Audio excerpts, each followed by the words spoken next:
Do you consider yourself to be creative? Do you think of creativity as a gift, a talent, something that you either have or you don't? Do you find creativity to be a bit mystical or magical, dependent on luck, the muses, or higher powers?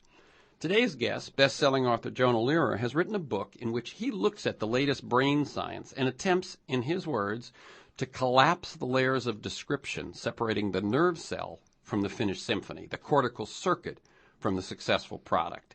In current New York Times #1 bestseller, Imagine How Creativity Works, Lehrer makes clear, quote, creativity shouldn't seem like something otherworldly. It shouldn't seem like a process reserved for artists or inventors or other creative types. After all, he points out, the human mind has the creative impulse built into its operating system, hardwired into its most essential programming code. Creativity, it turns out, is a variety of distinct thought processes that we can all learn to use more effectively. And in the book, Lehrer reveals the importance of embracing the rut, or thinking like a child, daydreaming productively. He also shows how we can use this knowledge to make our neighborhoods more vibrant, our companies more productive, and even our schools more effective. JONAH LEHRER is a contributing editor at Wired and a frequent contributor to The New Yorker. He writes the head case column for the Wall Street Journal, and his writing has also appeared in Nature, the New York Times Magazine, Scientific American, and Outside.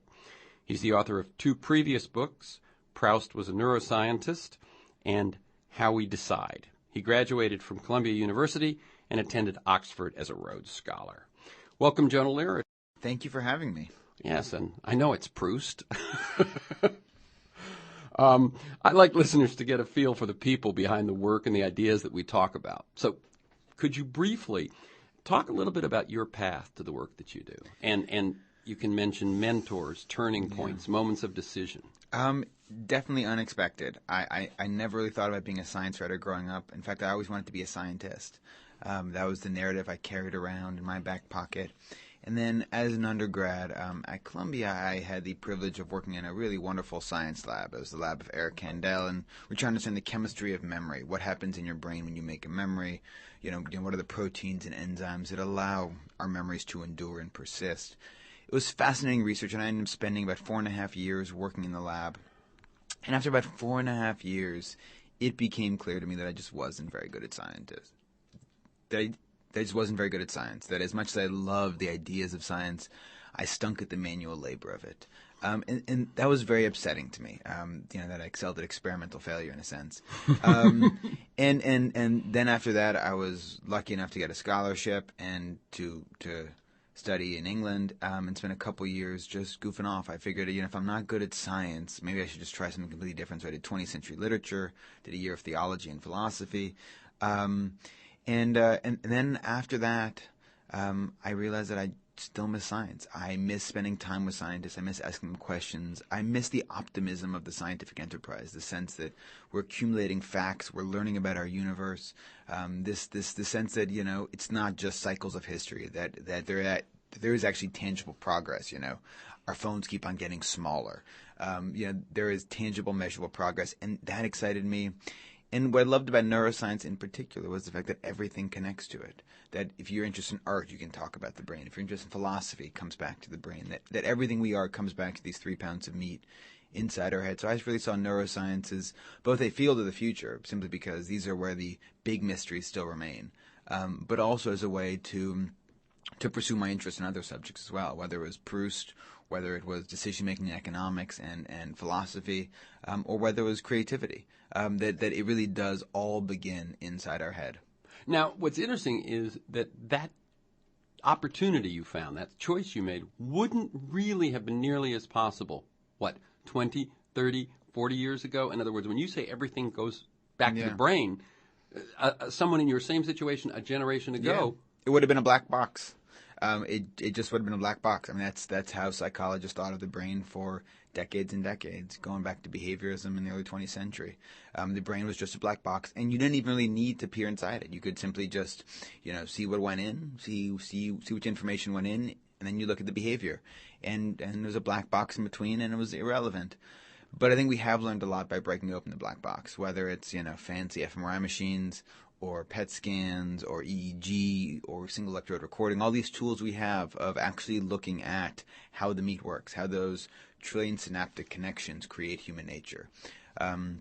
Now, this doesn't mean that simply because we can break open the black box, we just stop thinking about psychology or stop thinking about philosophy, that somehow neuroscience has made these other pursuits, these other ways of knowing ourselves obsolete. Absolutely not. I see it as just another level of description. Right, and one of the things we'll talk about later is in the book you go into not just the brain. You start there, but you go into cities, you go into schools, you go into companies, you go into teams, all of this sort of thing. Well, that's one thing that interests me about creativity and what drew me to the subject, apart from just the sheer mystery of the aha moment and where our best ideas come from and how to get more of them. I mean, they're definitely the practical side, but I also saw it as one of these mysteries that you had to approach at multiple levels. You couldn't just talk about creativity from the perspective of the brain cell. That makes no sense, simply because we know which cities we live in plays a big role in shaping our creativity, which cultures we're embedded inside play a big role in shaping the levels of innovation.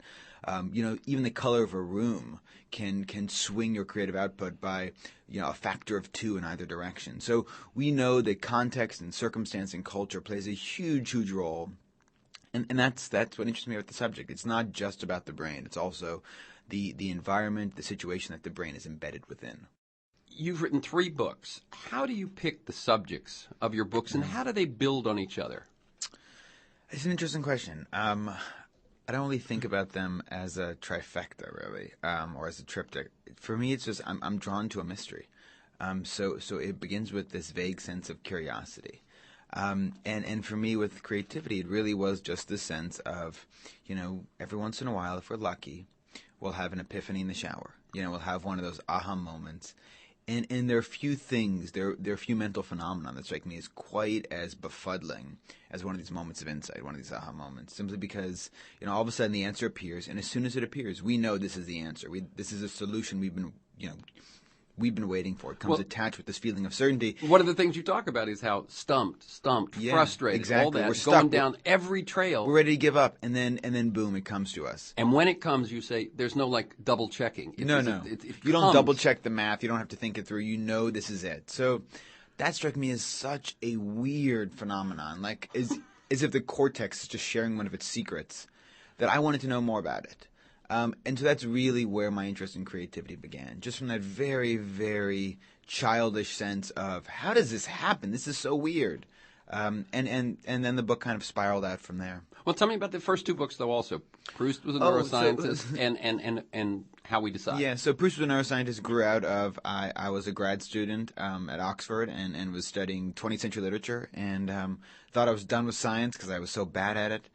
And just couldn't stop thinking about it. So I wrote a thesis on Virginia Woolf and her relationship to the psychology of her day. And then I started thinking about science and art, about how when you read the diaries of someone like Virginia Woolf or George Eliot, you read their letters, or you Proust or Cezanne, these great artists, they're not simply in the entertainment business. They're not just trying to make time pass, to paint pretty things. There's a real sense of empiricism in their project. They want to capture the truth. They want to tell us something that will last. And that got me really thinking about, what is the purpose of art, and does art endure in a sense because it tells us something true with a capital T, about human nature, about how we see the world, about how we make sense of it, about how the self works, about the stream of consciousness. Artists really do pioneer and shape the way we think about ourselves, and I think sometimes they get it right. And so that's the Proust thing, is that suddenly you're looking with your neuroscience at what he did. Exactly, and I quickly became insufferable. I was the kind of guy who would walk into an art museum and mutter about the visual cortex while looking at the paintings of Paul Cézanne, and my friends would mock me mercilessly. But that was the fun part. It just felt like once I started thinking about the possibility of the connection, I saw those connections everywhere. Sometimes I hallucinated them too. In fact, some would say that entire book was one big hallucinatory connection. But I honestly believe part of the reason we still read Proust is because he got something true about human memory. He really captured it accurately, and the reason we still go back to the lighthouse is because the way Woolf depicts our stream of consciousness is a depiction that feels accurate. What you're saying at some point in the book is that the brain science description would be very similar Yeah. to the Virginia Woolf And in fact, description. is very similar. That there's a verisimilitude into the lighthouse, the way she describes the way our thoughts flow, which took neuroscience decades to catch up with. And in terms of Proust and memory, his insights into the malleability of memory, how in a sense we're always recreating our memories when we describe them. That was a theory which no one had really even contemplated until 10 years ago. And yet you read Proust, and it is everywhere. It is saturating the novel.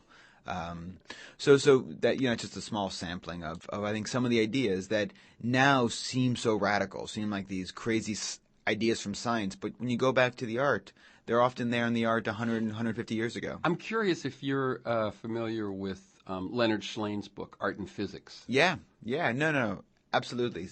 And Similar kind of Schlehen model. also starts out as a physician, Yeah.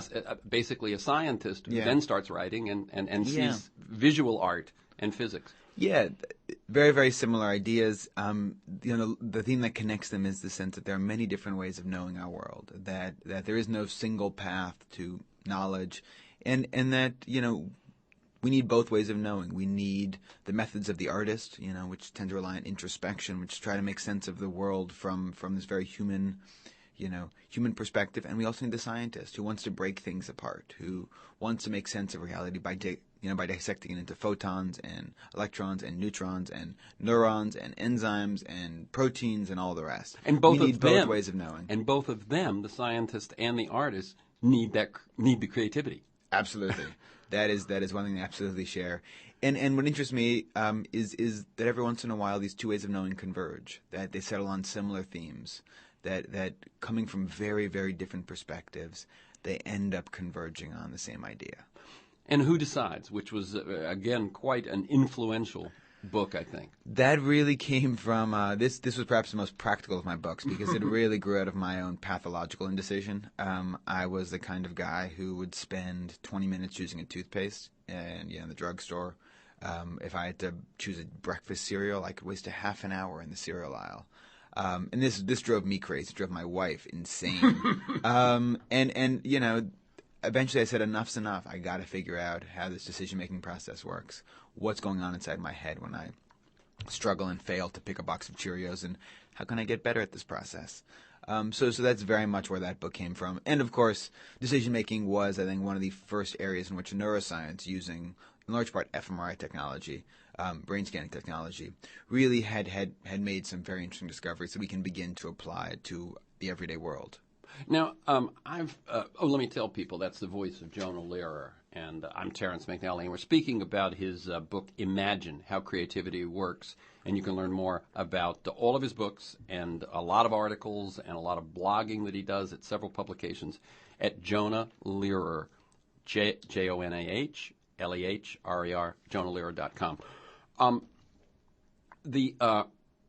How we decide, it seems to me one of the things that's going on there is, as you say, brain science could track that. What were they finding out? What was the big? Yeah. Why do you stand there at the cereal line? Yeah. One of the big themes to emerge from this new science of decision making, that happens when we break open the black box, is you go back thousands of years, really ever since Plato, and humans have seen themselves as rational creatures. We are rational agents. What defines us? What makes us special, what's our Promethean gift, is really this ability to consciously deliberate and analyze all the options. And this, of course, becomes the rational agent model in modern economics, incredibly influential. And it's just one thing neuroscience has found is it's just not true. It's not the way we think, that we are instead profoundly emotional creatures. It's our emotions and passions that drive much of our behavior, drive most of our decisions. And then you can find these patients, and this is largely the work of Antonio Damasio, who, thanks to a brain injury, have lost the ability to experience their emotions. So they are perfectly rational. They are Spocks among us. And you think, oh my gosh, here are these people, no emotions at all. They should be the best decision makers. They should be philosopher kings, right? Because no emotions getting in their way, no biases, no prejudices, no blind spots. They're just perfectly rational. But instead, what you discover when you look at these patients who can't experience emotion is that they are pathologically indecisive. They are like me in the cereal aisle, only 10 times worse. That they can spend 4 hours trying to figure out which sandwich to order. They can spend an hour debating between a blue pen and a black pen. That they are often incapable of making any decisions at all. And so this is one of the first pieces of evidence that pure reason, this thing we've been aspiring to for thousands of years, it's not a blessing, it's actually a disease. And that we need our emotions to make any sort of decision. So really neuroscience began with that insight that our emotions are essential. And then has since shown exactly how they work. Why sometimes they let us down, why sometimes our emotions lead us to sleep with the wrong people and take out subprime mortgages and spend too much on our credit card, eat too much chocolate cake. So our emotions definitely are not omniscient, they're not perfect, but why they're so essential and how that process unfolds. That's really what the book is about. We do have this, it's called the dual system model. We clearly are capable of reason, but reason is often much more feeble than we've long assumed. Yeah, and some of the stuff that we will talk about in here, where in the moment of insight, the shift from one part of the brain to another is basically some of what you're talking about. One thing that you do, which I think is a reason, besides good thinking, that your books interest a lot of people, is you tell stories. And you weave through this book, and you open this book with a story about Bob Dylan. Yeah. So I'm sure on this tour you've probably told the story many times. It's one of my favorite stories. I'm a Dylan freak. I've seen that man. I think I'm up to 15 times in concert. Oh, you're a lucky man too. I'm a lucky man. And so he's one of my heroes. I've been a huge Dylan fan for as long as I've been listening to music. In many respects, this was a very selfish act. I just want to tell a Bob Dylan story. And so luckily, his life contains multitudes. And so you can find, no matter what you're trying to describe, you can find a Bob Dylan story that'll fit. But in this case, one of my favorite Dylan stories is the story he told in the late 1960s. And there are bits of the story in a number of interviews. Most of it comes from a very famous Playboy interview he gave in 1966. But it's about the year before, May 1965. Dylan's been touring like a maniac for the previous year. Totally exhausted. And finally his manager says, okay, we're just going to continue to the UK, and that last few weeks of concerts and promotion, and then you can take a break. And so Dylan's in the UK, and he's just so burnt out and strung out, and he also has no idea what to do next. And luckily for listeners, that's what you see if you rent Don't Look Back. Yes, exactly. The Penny Baker documentary is that time in England. This captures Dylan in this month, where you can see he looks miserable in the UK. He is clearly sick of his music. And for the first time when you watch some of that footage of the concerts, Dylan looks listless. He looks bored. He looks like he's singing the lines of someone else. And what Dylan says the following year is that he actually quit the music business shortly after coming back from the UK, that he was so strung out, so burned out. He had no idea what to do next. He was sick of folk music. He was sick of standing on the stage by himself strumming his guitar. But he really didn't know how to reinvent himself. And so he tells his manager he's quitting. He goes up to Woodstock. He doesn't even bring his guitar. He just brings paints and canvases. He's going to become a painter. And then after a couple days relaxing in Woodstock, Dylan, he describes it as getting this familiar feeling, this itch inside his head. And then he just gets out a piece of paper and a pen, and he just starts to scribble. And he scribbles for the next several hours. He describes it as an act of vomiting forth, where these words just come pouring out of him. And he ends up with a 25-page scrawl of lyrics. And within those 25 pages, he has this chorus. And the chorus is, how does it feel, to be on your own like a complete unknown, like a rolling stone, one of the most iconic choruses of all time. And Dylan sees those words and he knows this is it. He knows this is the song he's been waiting for. In these ambiguous lyrics, which are full of venom in many respects, he sees his future. And that's where Like a Rolling Stone comes from. The very next week, he takes those words into the cramped space of Studio A, Columbia Records, and after just 4 takes, they record Like a Rolling Stone, which is one of the most influential singles in rock and roll history. Bruce Springsteen said it was one of the defining moments of his life, hearing that on the radio for the first time. And that is the song, that kind of that bottling of the thin, wild mercury sound, as Bob Dylan put it, which really showed him what he was capable of and showed him what he should be doing. And it was a moment of insight. It came out of the blue. It came only after he quit. It came only after he stopped looking for the song. That's when he wrote his best one. Yeah. And one of the other things you point out is that almost all of his songs, or maybe even all, prior to that, you could hear a precursor. You could hear Woody Guthrie or a blues song or something Yeah. in those folk songs. Yeah. And this one is... This one is a total emulsion of his influences. So this one, it clearly has strong influences. There's a bit of La Bamba. There's still some Woody Guthrie in there. There's definitely plenty of blues and Robert Johnson and all the rest. But they are so seamlessly blended together, that Robert Johnson sits alongside Bertolt Brecht. And Fellini's right along Woody Guthrie. So one of the things that I think makes like Rolling Stone made it so influential for Bob Dylan in the way he thought about his own work is the way it allowed him to, for the first time, really blend these influences together. And at that point, when he says, "I can't explain it, I just write them," we often, I think, have thought, this is one thing that I realized reading your work. We have often thought that was his way of keeping the press at a distance. Yeah. But what you say is it's really, he meant that. Yeah, I honestly think he had no idea where this song came from. That is one very consistent theme that comes when Bob Dylan talks about his writing process, and especially his writing process from these years, from the mid-1960s, when a lot of people think he did his most canonical work. And he describes it as you're being visited by a ghost. Just the ghost comes and gives you something, and then it goes away. And that's a pretty perfect description of a moment of insight. It's just you're visited by a ghost, drops off an epiphany, and then disappears. And as Dylan put it, once the ghost arrives, all you want to do is get out of the way. Yeah. This is the voice of Jonah Lehrer. We're talking about his best-selling book, Imagine, How Creativity Works, and you can learn more at jonahlehrer.com. Since we've come to, in the Dylan story, this moment of insight that comes after the frustration, after the wanting to give up, after the letting go, and so on, talk a bit, because the moment of insight, although it turns out the book expands well beyond it, is it early in the book seems to be the kernel. Yeah, and like I said, this is really what drew me to the subject, the sheer mystery of moments of insight. And it, at first glance, it's not quite clear how one could scientifically study such moments, because you can't just put undergrads in a brain scanner and say, have an epiphany. That'd be a very inefficient way to collect data. So scientists really had to come up with ways to generate lots of insights on the fly. And one of the most popular methods is a method used by Mark Beeman at Northwestern and John Kunios at Drexel.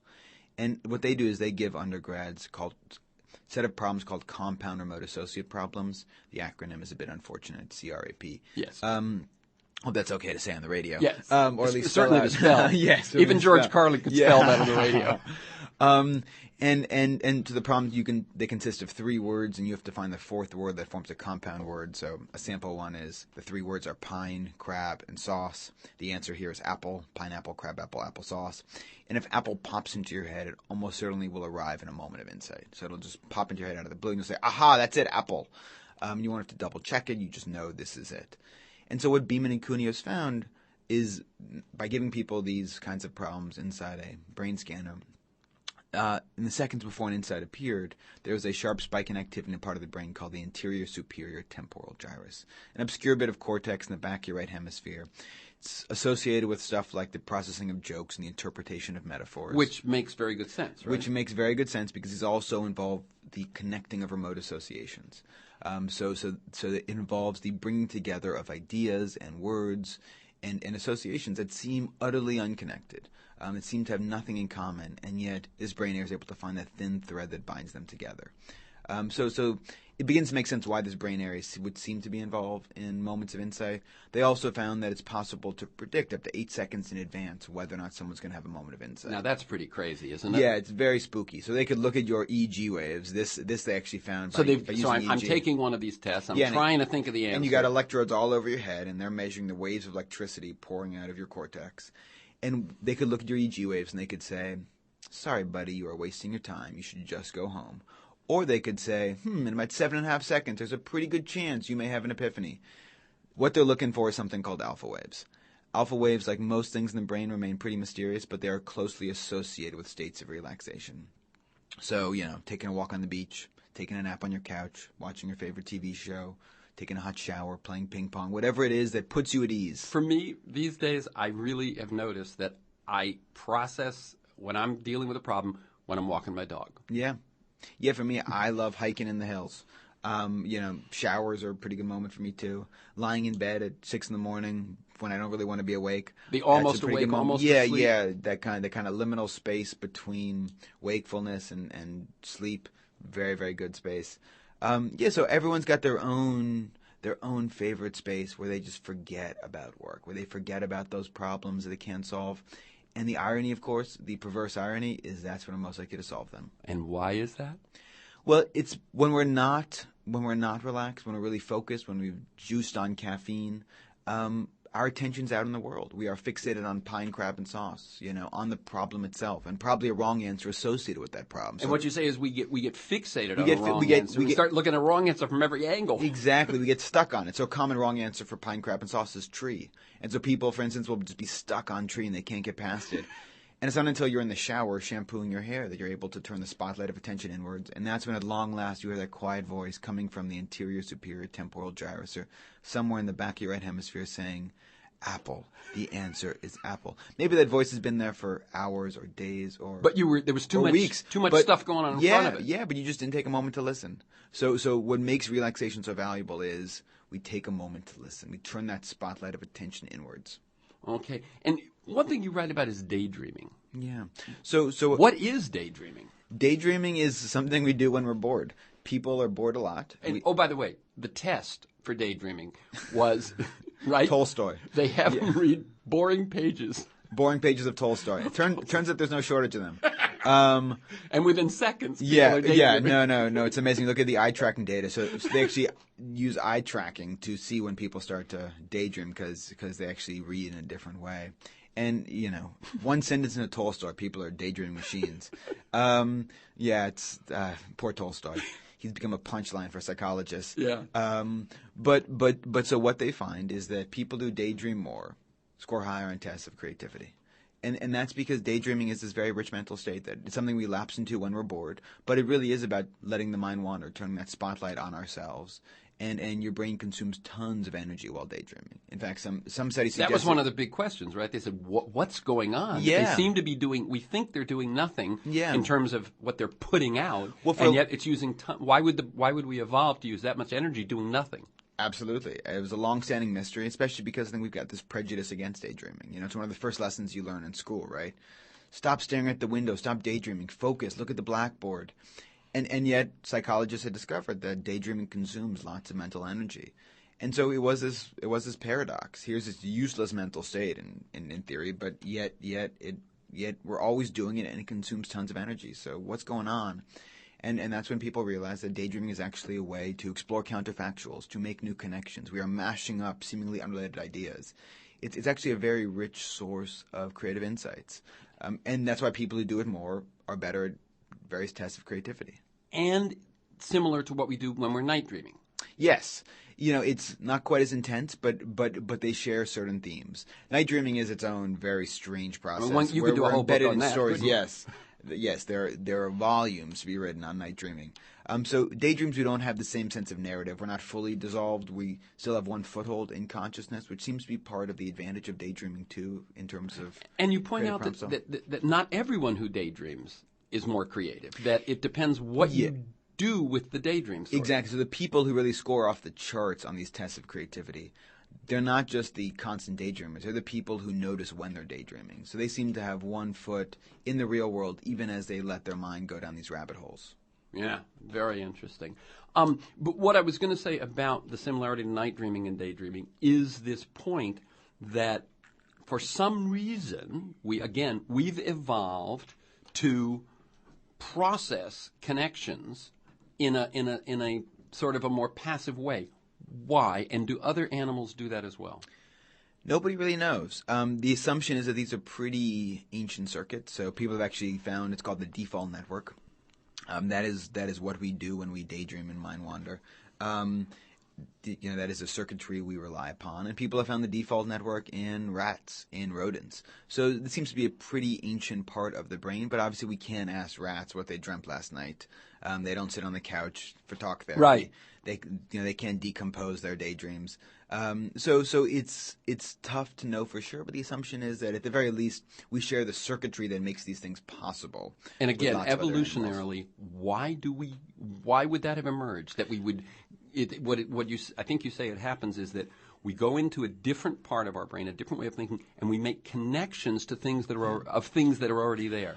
I think it's about giving ourselves access to our unconscious. The unconscious, we know, is this, it's the supercomputer inside our head. It's processing information in parallel. It's sifting through these vast sets of data, looking for interesting connections and associations. And that's what's happening when you're falling asleep, when you enter into REM sleep, which is why, psychologists have done all these studies, and this is a very, very consistent result. You can give people very difficult creative puzzles that seem impossible, and then you can say, okay, here are people who you're not going to be able to nap. So we're going to keep you awake, we're going to give you caffeine, and you're just going to focus on these problems. And you can say, okay, here are the lazy ones. Go take a nap, slip into REM sleep. And those who slip into REM sleep solve anywhere from 20 to 40% more of the problems when they wake up. Fabulous. Because when you're asleep, you think you're just offline, but your brain is actually doing some heavy lifting. It's actually still trying to solve the problems, just in a less directed process. You're more reliant on your unconscious, and it's when you sleep that you get access to some of those answers. Yeah, it seems to me that, and I felt this as I was reading this, that is, I keep using the word, or we both keep using the word, the mystery, the paradox, and so on. But that to me is an interesting notion that evolution, found. Yeah. That the unconscious was valuable and found this. Well, the larger lesson is just that consciousness itself is just this very recent invention, and it's kind of layered upon this vast unconscious. So consciousness itself is the new evolutionary adaptation. So it's it's wonderful. It's a wonderful tool. Being conscious is great. It comes with its annoyances every once in a while. Sometimes I wish I could just turn it off.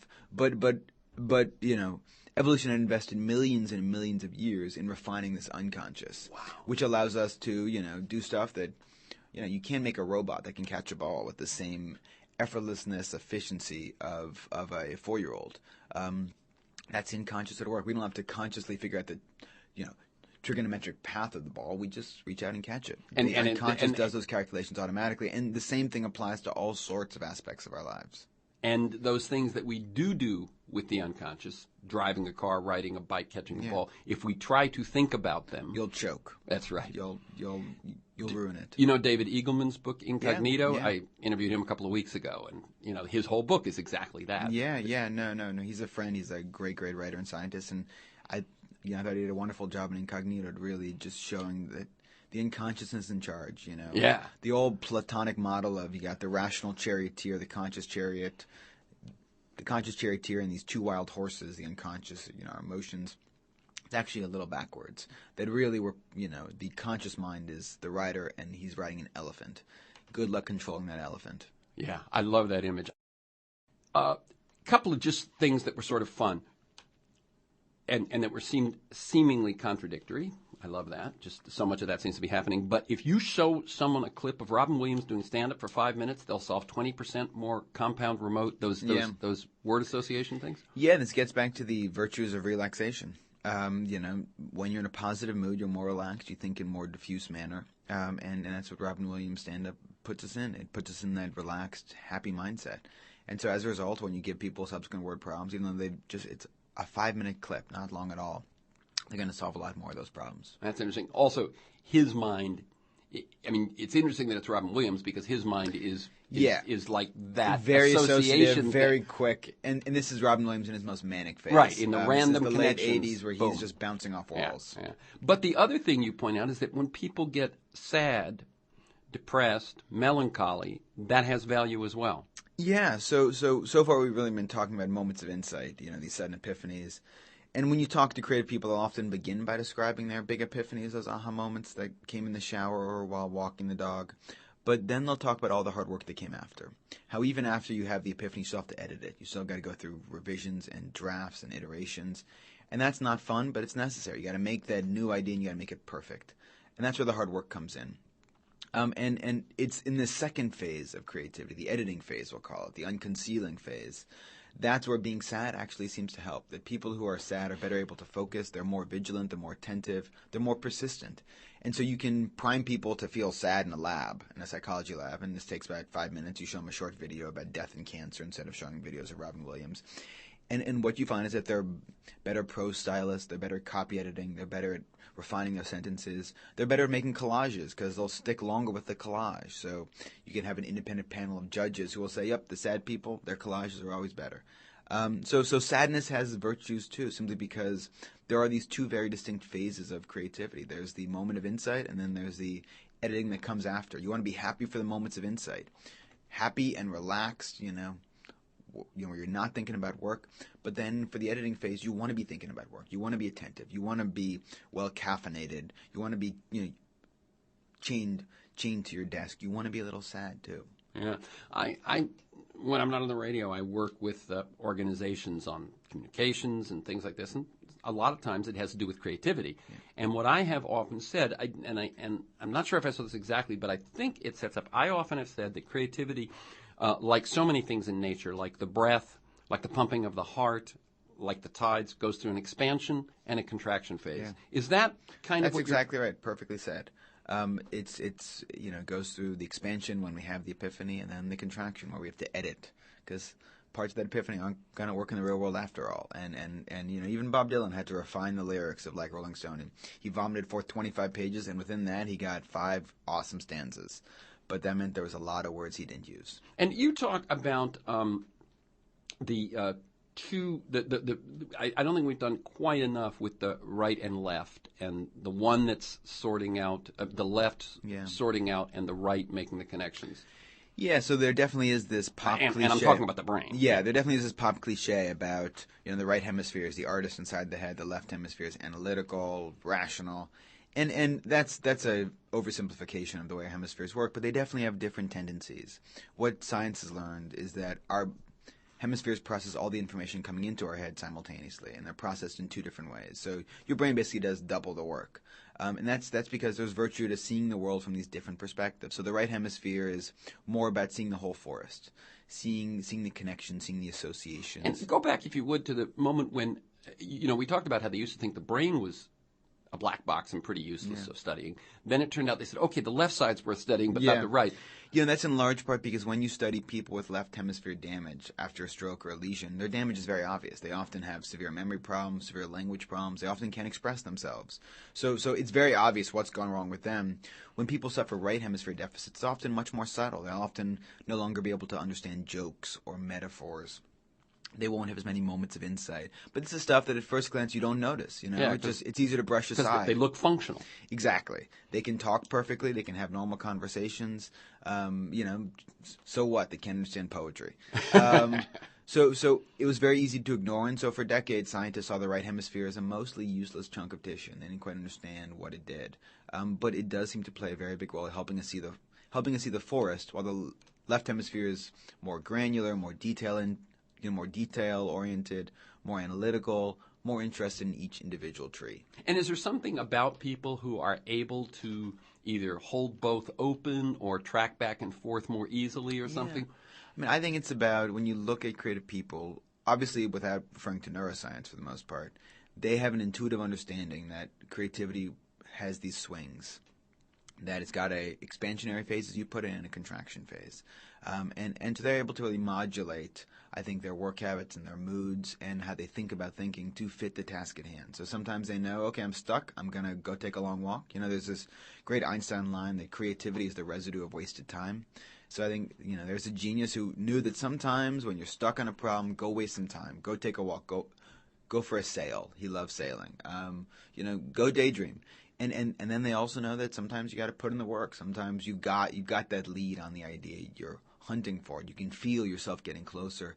And then you want to invest in attention. Then you want to work late nights. You want to stick it through. You want to be persistent and gritty. That's when you'll actually find the answer. And some people want to take amphetamines. Yes, I do describe the work habits of W.H. Auden, one of my favorite poets, who what interests me about him is when you look at his career and you look at his most cited poems, the poems which are in all the anthologies, they all come from this 3-4 year window when he first moved to the United States. And then you say, okay, well, maybe it's just because he moved to New York City and he was inspired. Then Novelty. But then you look a little closer at his biography and you realize that's also when he started taking Benzedrine, which is an amphetamine, which at the time was legal. It was given out to people like candy for asthma. You look at Life magazine or Look magazine from that period, and it's not described as a plague. It's described as a wonder. Yeah, no, it's a productivity tool. Yeah. Later, of course, we learned that Benzedrine comes with horrible side effects. Exactly. It's highly addictive, insomnia, constipation. So Auden spent years trying to quit. So this is definitely not Not a recommendation. Not a recommendation. Don't self-medicate with Benzedrine. But for Auden, when he first started taking this drug, he turned him into what he called a poetry machine, where he could spend 12 hours working on a single line, staring at a single metaphor, refining his poetry until it was perfect. And so you look at his poetry from this phase, from his Benzedrine phase, and it's got a precision, a lucidity, a sparseness, which you don't see for the rest of his career. I happen to love his late poetry. I think some of Auden's finest work is his late poetry, which is very intimate, and a little more freewheeling, a little more relaxed. But I think there is something about... But the craft in those... But the craft in this Benzedrine phase poetry is immaculate, which I think is in part why they are his most famous poems. Looking back on them later, he often resented them. He left a lot of these poems out, his most famous poems, out of his collected edition, simply because he thought they were too simple, too clear, not ambiguous enough. Right. But not poetic enough. Not poetic enough. But I think there is a simplicity and a spareness to them that appeals to the average reader. And so we mentioned Benzedrine. Alcohol obviously has, a lot of artists drink out. Yeah. What is going on there? Well, so this is a study I wish I could have put in the book, but it just came out last month. And what they found is it's a large study done at University of Illinois. They got undergrads drunk. Not a little drunk. Difficult. A lot drunk. Yeah, exactly. I was like, I bet they had a tough time recruiting for that study. They got undergrads legally drunk, so they couldn't drive. And then they gave them these compound remote associated problems and various very difficult creative puzzles. And what they found is that those who were drunk, compared to their sober classmates, solved on average about 30% more of the hardest problems. And this gets back to relaxation. Alcohol, it makes us more likely to mind wander. The title of a classic Jonathan Schooler paper, he's a guy who does a lot of work on daydreaming and creativity. It's called Lost in the Sauce, where he got people drunk. Oh. I guess it's the popular pastime of psychologists, getting undergrads a little tipsy. And what he found is that people who are drunk, they daydream more, they think in more abstract associations. Not going to be helpful when you're driving a car. Not going to be helpful when you're taking a chemistry test or doing long division. But when you want to solve a difficult creative problem, being a little bit drunk is actually going to be pretty useful. Interesting. That's the voice of Jonah Lehrer. We're talking about his book, Imagine How Creativity Works, and you can learn more at jonahlehrer.com. I want to do two things, and I'm not sure if I have time, but tell, if you can briefly, a couple of the stories about organizations using creativity, maybe Pixar and 3M. Sure. I was lucky enough to spend some time at Pixar. I've long been a big fan of their work. And what interests me about Pixar in particular is they are basically 12 for 12. Just looking at box office success, they have yet to have a movie that didn't make oodles of money. And, that's a track record, I think, just about every other studio in Hollywood. And usually with critical acclaim. Yeah. So their movies are very popular and beloved by critics. So they've really hit the sweet spot of success in movie making. And so I kind of wanted to understand their secret sauce, what allows them to do that. And you find a couple things. So when you go to Pixar and you first look around, you're like, this is a pleasure dome. They've got drinking holes everywhere, a whiskey bar, 24-hour gym, delicious food in the cafeteria. It's a beautiful interior with art everywhere. And so you're like, oh my God, I want a job here. How do I sign up? And you spend a little more time than you realize it's a very, very intense environment. That they begin most days with what they call a shredding meeting, which is where they take the footage done from the days before and they tear it apart. They deconstruct it. And by the way, for people to know, when you're doing animation, the footage from the day before is seconds. Yeah, right? yeah. We're talking 2, 3, 4 seconds. So still several hundred frames, but it's a blip, and they will just dissect it and deconstruct it and how many players participate? It depends, but often you'll have a few dozen in a room. Yeah. So the animators and computer scientists, people from these very different fields coming together to work on a problem. And what do they mean by shredding? They mean they're criticizing each other. They're saying they're looking for what doesn't work.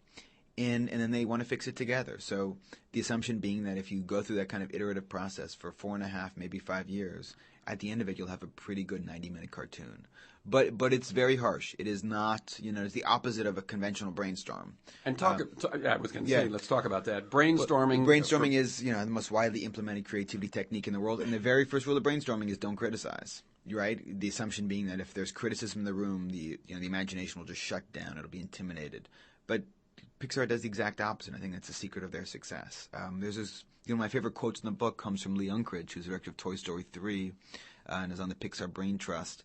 And he describes the Pixar process as too many companies, they assume the way to success is to avoid failure. And he says that Pixar, we do the opposite. We know screw-ups are inevitable. We just want to screw up as quickly as possible. We want to fail fast and then fix it together. And that, I think, is the hallmark of the Pixar process. That it really is about, going over the story, going over each clip, going over each frame in excruciating detail, being very, very critical of it. Sometimes you're going to get your feelings hurt, but that's inevitable. What I think we've all heard, most of us have heard of brainstorming, and as you say, rule number one is everybody just puts things out, and there's no criticism. That will scare the creative process. It'll make you shrink. It'll remind you of being a child and being judged, and that seems intuitively correct. Yeah. What is it that's counterintuitively correct that makes Pixar work? Sure. Well, I think one of the problems with the advocacy of no criticism is that when you actually look at human free associations, they're pretty superficial. So if I ask you to free associate on blue, your first answer will be green, followed by ocean, sky, maybe Joni Mitchell, maybe little Miles Davis, and if you're really creative, you'll say jeans. But not that surprising, not full of breakthroughs. When we're left to our own devices, we tend to skim along the superficial surface of the imagination. And this is why criticism, what psychologists refer to as debate and dissent, seems to be so important for groups. So there are lots of studies out there which show that the much more effective way to work together is to actually engage in criticism, to constructively criticize the ideas of others, to engage in debate and dissent. That for people who are just listening, is there anything you can quickly say about what makes that helpful rather than hurtful? Well, because it forces us to dig a little bit deeper. It wakes us up. It invigorates us. But I meant, is there some way to criticize that makes it better than others? Or sure. Well, Pixar tries to rely on a method called plussing, which is where instead of just tearing an idea down, you have to say how you're going to make it better. So you have to plus it. That works for them. I don't think. This is where the science stops, I think, unfortunately. I think it's where companies have to really innovate on their own and figure out what works for them. Just take the given that what you thought was true may not be. Exactly. Now figure out how to do the right way. Exactly. What the science can tell us for sure is that we know brainstorming doesn't work, and we know how to make it work better. And that's to engage in debate and dissent. Okay. 3M.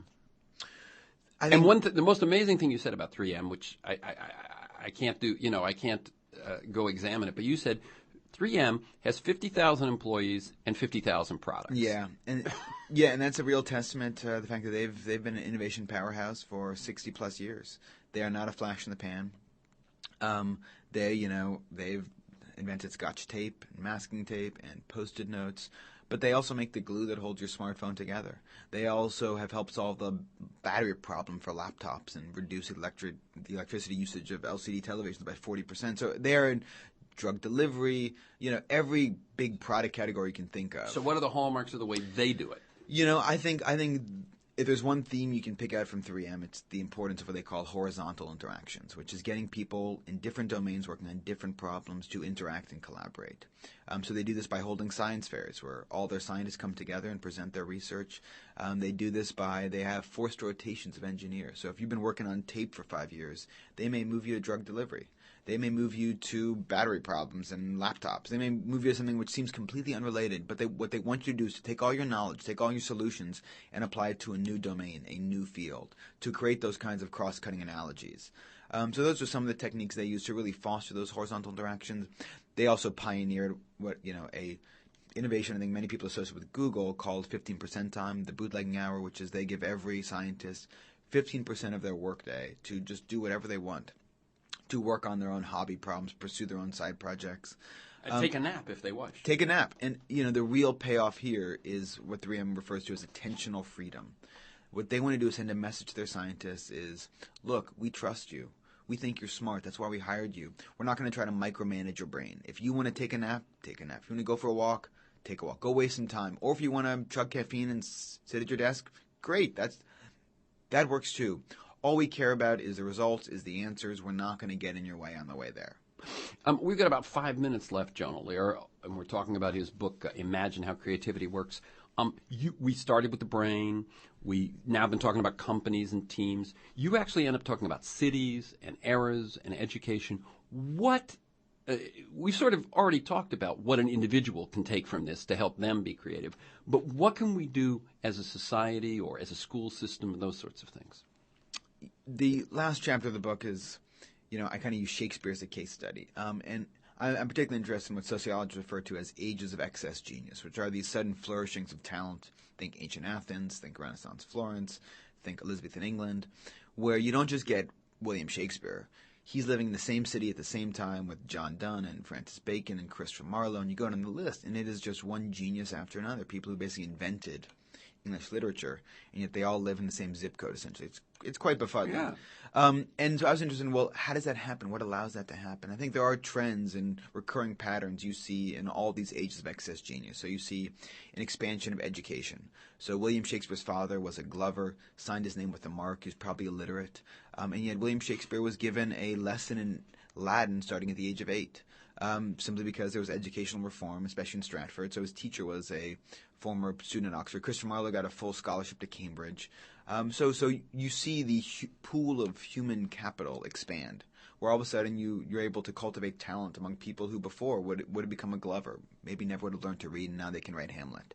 So that's one theme. You also see new ways of sharing information. So the publishing industry was born. So Shakespeare got access to all these stories and plots, which playwrights before didn't have. So that allowed him to transform, this mediocre melodrama called Hamlet into the Hamlet we know and love. So you see stuff like that. The comparison I'm most interested in, and this is the point made by Bill James, the pioneer of sabermetrics in baseball. He points out, you look at 21st century America, we are actually very good at cultivating one particular type of genius. And so we actually live in an age of excess genius. It's just the geniuses we're very good at cultivating are athletic genius. And Bill James, for folks, is the guy that's behind the thinking behind Moneyball. Exactly. And so this is, it's a very interesting point because he points out, our basketball players, we export them to Europe. They have to have rules against having too many American baseball players on your team in Japan. We win the Olympics every 4 years. So we are very, very good at cultivating athletic talent. And he points out that's because we've got this pipeline for cultivating talent from a very young age. So we drive our kids to Little League and Pop Warner football. We encourage them, if they're talented, they play against other talented kids. Then we then they can play in the AYSO, and then they get full scholarships at the high school level and the college level. We've trained professional sports teams to make very risky bets on potential talent. So players put $10 million into someone that's a project. Exactly. And if he's 7 foot, maybe it works, maybe it doesn't. Exactly. So that filters down. So then you encourage more kids to get in the game. Now, is the hothouse atmosphere in high schools these days, where people are going to all sorts of tutors, and is that the same thing? Well, I think what we need to do is to take some of these mechanisms that have made us such a successful powerhouse for athletic talent and apply them to engineering genius and writing genius and painting genius. And we need to, put more money in the game. So we need to encourage kids to say, look, if you're really good at this, it will pay off. You will be able to make a living as a literary novelist. And as you say, take bets on people more than we do. Yes, and then be willing to invest in potential. Now that some of those bets won't work out. Some of those draft picks in pro sports, they're busts. But that's the price you pay for encouraging that pipeline. And one of the things that seems to be true in what you just said and what you said about the era of Shakespeare is when we open up the game to more people. Peter Diamandis, in his book Abundance, talks about the rising billions who are going to join the internet next year. Stuart Brand says that the areas of most creativity are the slums. Yeah. Absolutely. It's about expanding the pool of potential human talent. It's about taking those William Shakespeares now who don't have access to a good education and teaching them Greek, teaching them Latin, giving them access to stories they can turn into classic works of literature.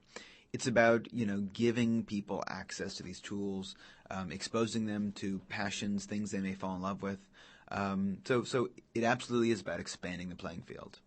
Okay. If I give you 1 minute, what's the most exciting thing you've learned in terms of your own life out of all this?